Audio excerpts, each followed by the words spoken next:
El hombre no vive solamente de pan, sino de toda palabra que sale de la boca de Dios. El Señor esté con ustedes. Evangelio de nuestro Señor Jesucristo, según San Lucas. Jesús, lleno del Espíritu Santo, regresó de las orillas del Jordán y fue conducido por el Espíritu al desierto, donde fue tentado por el demonio durante 40 días. No comió nada durante esos días y al cabo de ellos tuvo hambre. El demonio le dijo entonces: si tú eres hijo de Dios, manda a estas piedras que se conviertan en pan. Pero Jesús le respondió: dice la Escritura, el hombre no vive solamente de pan. Luego el demonio lo llevó a un lugar más alto, le mostró en un instante todos los reinos de la tierra y le dijo: te daré todo este poder y el esplendor de estos reinos, porque me han sido entregados y yo los doy a quien quiero. Si tú te postras delante de mí, todo eso te pertenecerá. Pero Jesús le respondió: está escrito, adorarás al Señor tu Dios y a Él solo rendirás culto. Después el demonio lo condujo a Jerusalén, lo puso en la parte más alta del templo y le dijo: si tú eres hijo de Dios, tírate aquí abajo, porque está escrito, Él dará órdenes a sus ángeles para que ellos te cuiden. Y también ellos te llevarán en sus manos para que tu pie no tropiece en ninguna piedra. Pero Jesús le respondió: está escrito, no tentarás al Señor tu Dios. Una vez agotadas todas las formas de tentación, el demonio se alejó de él hasta el momento oportuno. Palabra del Señor. Vieron que cuando alguien va a asumir algún trabajo o quiere ser admitido en algún equipo de fútbol, de hockey, de Fórmula 1, hacen un test de idoneidad, es decir, que sea capaz de hacer y hacer bien eso que tiene que hacer. Bueno, ¿qué tiene que ver esto con Jesús? Y tiene mucho que ver porque en realidad estos 40 días que Jesús pasa en el desierto son como esta prueba que Él tiene que pasar para demostrar que es capaz de redimir a la humanidad.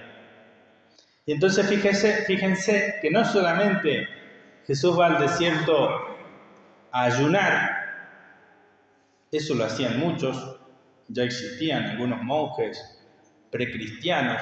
Fíjense, Juan el Bautista llevó ese estilo de vida. Juan el Bautista no estuvo 40 días en el desierto. Desde que se hizo joven hasta su muerte estuvo en el desierto Juan el Bautista, hasta que lo tomaron preso. Es decir, ir al desierto no era como algo tan extraordinario. Sin embargo, en Jesús sí lo es, porque Él tenía que demostrar que era apto para ser el Redentor de la humanidad. Y por eso se dejó tentar también por el maligno.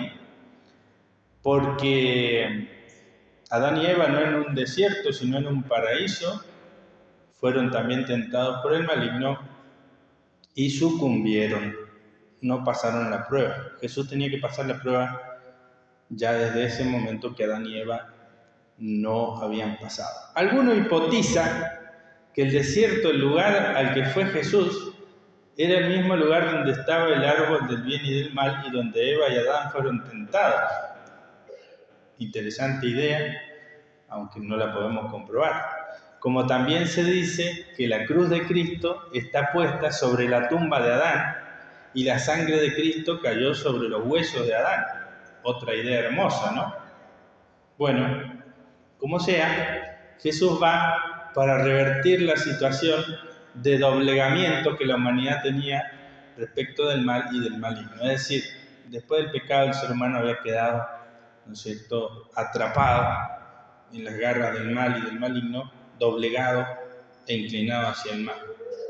Jesús empieza por el ayuno y la oración. No come durante esos 40 días. Y es interesante que después de este tiempo, Él va a recibir la tentación de distinta índole, de 3 modos distintos. Una primera, más básica, que tiene que ver con los instintos básicos del ser humano, que es que le dio hambre, y el maligno le dice: bueno, si eres hijo de Dios, pide que estas piedras se conviertan en pan. Y bueno, tiene que ver con todo lo que es natural en nosotros y esas cosas que Dios ha hecho buenas, pero que también, si hacemos un mal uso de ellas, podemos pecar. Y el ayuno es privarse de cosas legítimas para justamente tener una voluntad más firme y una energía más fuerte para vencer el mal uso de las cosas buenas. El pan no es malo. Ya vamos a hablar ahora enseguida del discernimiento respecto del ayuno también, por ejemplo. Bueno, pero en ese momento era conveniente que Jesús no comiera porque era su propósito de vencerse a sí mismo, vencer la inclinación mala de la naturaleza, y entonces Jesús le va a responder al demonio: no solamente de pan vive el hombre, sino de toda palabra que sale de la boca de Dios. Es decir, no me saques en este momento de mi propósito, que es vencerme a mí mismo. Recuerdo un compañero en Roma cuando estaba estudiando, y había llegado de México, y ese año entró, yo hacía como 3 años ya que estaba, 2. Entonces lo invito a ir a una misión en Semana Santa, ¿eh? Y me dice este muchacho, me impresionó, me dice: no, yo este año me quedo acá, voy a hacer la Semana Santa acá en el colegio, en silencio, oración. Tengo que vencer mi desierto, dijo él. Muy interesante, lo habrá escuchado en algún retiro, en alguna charla. Tengo que vencer mi desierto. Y eso es lo que hace Jesús al desierto. Bueno, recuerdo otra anécdota. Una vez que hicimos la caminata a Barras Blancas y habíamos ido con todas las mochilas. Ahora no la hacemos con todo el peso, pero antes no llevábamos camioneta, entonces todo el peso lo llevamos nosotros. Hacía un calor bárbaro y yo ya iba por el puente del río. Un esfuerzo terrible, 3 días para llegar hasta ahí, con todo ese peso. Y en el puente alguien me dice: padre, ¿quiere que le lleve la mochila? Y yo le dije: apártate de mí, Satanás. Claro, había caminado 50 kilómetros con esa mochila y en el último kilómetro me la querían sacar. No, voy a llegar con la mochila. Bueno, eso es lo que pasó con Jesús, ¿no? No solo de pan vive el hombre, sino de toda palabra. Ahora que estoy llegando ya a los 40 días, no voy a pecar o no voy a cometer ese error.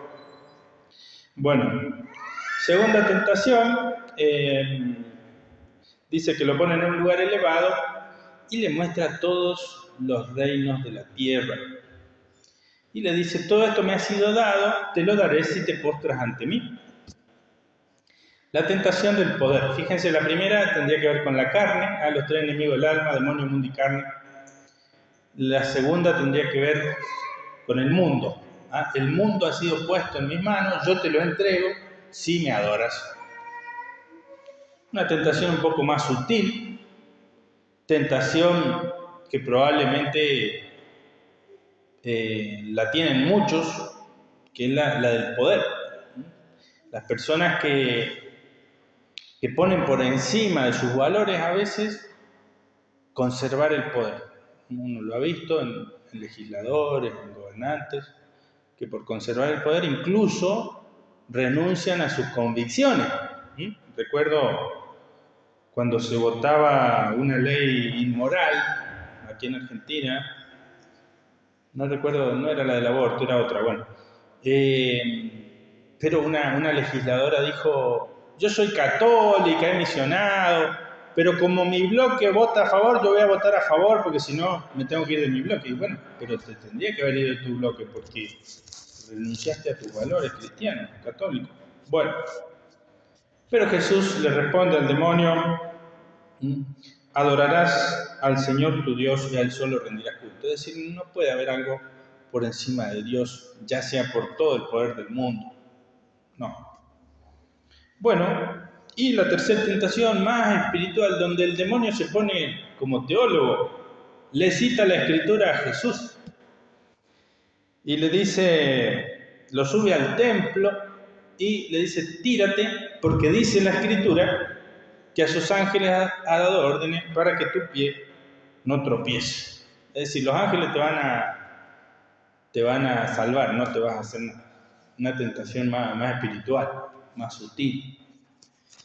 Y bueno, Jesús va a responder, está escrito también, no tentarás al Señor tu Dios. Fíjense que esta última tentación tiene que ver con el discernimiento.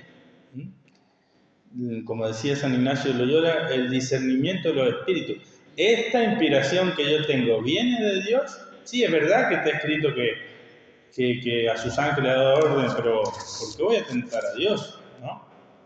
Se cuenta que en el desierto había un monje que le faltaba discernimiento, pero era muy penitente. Él hacía tantas obras de penitencia que no comía más que una cosita muy chiquita.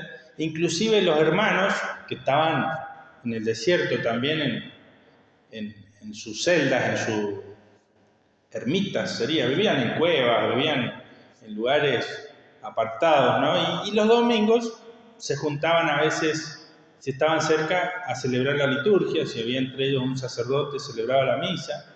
Y en la Pascua se juntaban, venían hasta de más lejos y se juntaban, y después de rezar los salmos y de la liturgia, comían. Y era una comida un poco mejor que la de todos los días o de esos otros domingos, porque era Pascua. Bueno, este monje era tan estricto que ni siquiera iba ese domingo, o si iba a la liturgia se retiraba y no comía con ellos para no cortar sus ayunos. Y entonces, un día fue tentado a tirarse a un pozo porque Dios lo iba a salvar. Tírate a ese pozo si Dios te va a salvar. La misma tentación que Jesús. Pero el monje no fue como Jesús, se tiró al pozo. Y dice que los otros hermanos vinieron con sogas a sacarlo, lo sacaron medio maltrecho y a los pocos días murió, ojalá que arrepentido. Pero lo mató su falta de discernimiento. Fíjense, él se creía tan santo, tan bueno, tan penitente, pero el demonio lo engañó porque pecó de soberbia. Por eso no cualquier ayuno es legítimo y bueno. Eso es importante discernirlo, ¿bien? Se cuenta también en estos relatos de los padres del desierto que había dos hermanos que se habían ido al desierto allí cerca de lo que es ahora el norte de África. Bueno, creo que había un lugar que se llama Marruecos, por ahí. Y estos monjes también hacían muchos ayunos, pero ya estaban enfermos por no comer. Y uno de ellos dijo, yo voy a comer, dice. Y se encontraron con unos bárbaros que dice que a cualquiera que encontraban lo mataban, se lo comían, eran terribles los indios esos. No eran indios, porque eran de África, pero bueno. Pero dice que los vieron tan debiluchos que le ofrecieron comida. Y uno de ellos comió, y ese se salvó, y el otro se murió de hambre. Entonces explicaba el monje que escribe la falta de discernimiento. Porque fíjense que el demonio es muy astuto de tentarnos muchas veces bajo aspecto de bien. Mucha gente se deja tentar por esta última tentación. No es de las cosas carnales, no es tentación de lujuria, no es tentación de gula, pero es tentación a veces de gula espiritual, a veces de sentirse superior a los demás. No, yo si no voy a la misa en latín no voy porque es la más perfecta. Sí, está bueno ir a la misa en latín, yo la rezo, bueno, no la antigua porque no la aprendí, pero esta se puede rezar en latín y yo lo sé.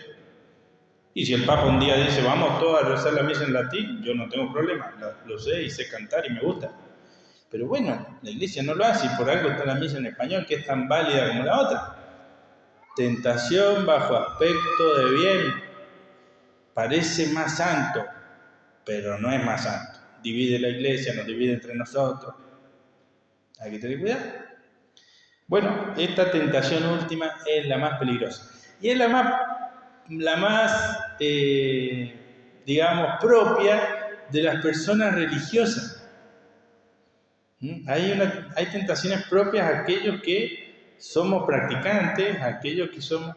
no, porque este padrecito, como alguna vez escuché yo iba a misa cuando estaba el padre tal, porque ese padre era bueno. No, los que vinieron después no, yo ya no fui más a misa. Y como dice el padre Lori, esas personas tienen una fe curera, es decir, siguen a un cura, no a Cristo. Atención, tenemos que seguir a Cristo. No, yo ahora soy re católico porque está tal papa. Pero cuando se vaya este papa, yo ya no voy a ser tan católico porque no va a ser tan bueno como él o así. Bueno, atención con estas tentaciones sutiles de la gente religiosa que nos dividen, que nos alejan de la verdad, del bien. La tentación última de Cristo. Arriba del templo se le ofreció que se tirara del templo.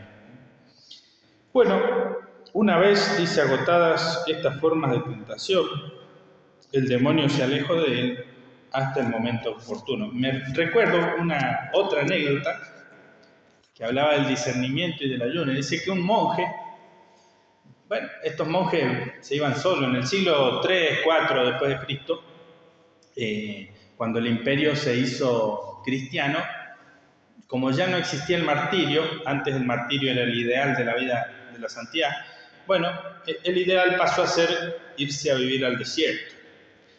Y había un monje que tenía fama de santidad, por eso iban a visitarlo mucho. Pero cuando lo visitaban, él preparaba comida para los visitantes y comía con ellos. Y entonces a ellos les llamaba la atención que comía mucho el monje. Entonces uno un día le preguntó, dice, ya a la tarde, ¿no? Van y él les hace comer y les da de comer. Y dice, pero usted come bastante para ser monje. Y él dice, sí, y esta es la tercera vez que preparo comida para los visitantes. Fíjense que él priorizaba la caridad. ¿Bien? Él en ese acto de caridad que él hacía de darle de comer a los visitantes, era más agradable a Dios que si no comiera. Fíjense el discernimiento. A veces nuestras obras van a estar signadas por el amor que nosotros ponemos. ¿Bien? Bueno, pidamos al Señor en este día, si tenemos que hacer un poquito de ayuno, está bueno también, ¿no? Pero que ese ayuno esté acompañado siempre de la caridad, que ayunemos no solo de alimentos, sino, como dice San León Magno, principalmente del pecado, pero también tenemos que ayunar de otras cosas nosotros en esta época. Tenemos que ayudar de imágenes, de redes sociales, de Facebook, de estar todo el día con el celular o mirando series. Bueno, ese ayuno también es el que agrada a Dios. Y fíjense que si lo practicamos, nuestra alma empieza a tener lugar ¿para qué? Para la oración, para meditar, para gustar también de las cosas de Dios. Ave María Purísima.